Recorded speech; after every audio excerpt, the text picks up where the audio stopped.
Even before the Dobbs ruling, the 14 states with the most restrictive abortion laws had the worst maternal and child health outcomes in the country.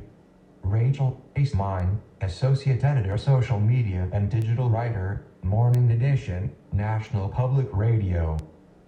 A contract and fee through Theta. I believe I pronounced this writer's name incorrectly. Can we please begin again?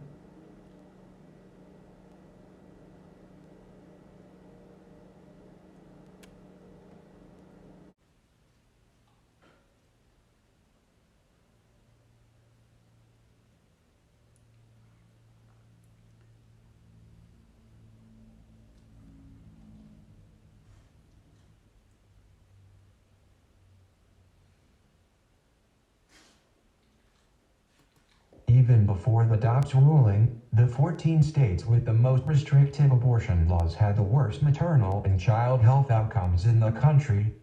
Rachel Treisman, Associate Editor, Social Media and Digital Writer, Morning Edition, National Public Radio. Notes toward the People's Deeply Acrostic and/or Space-Time-Travel-Synchrony-Theme Communication Coordinated History of the United States, 2. 1836.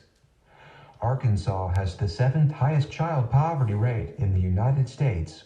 Recently, in a brief to the Supreme Court, 154 economists wrote that access to legal abortion has led to women attaining higher levels of education and professional occupations and lower rates of child poverty.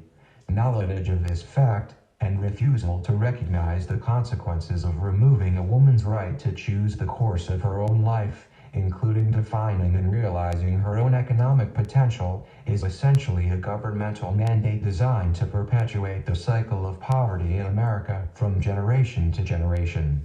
Arkansas's legislative decision to perpetuate the downward spiral of poverty in America has other social consequences that extend beyond those merely obvious, such as hunger, poor physical and mental health, failure of education and lack of economic opportunity.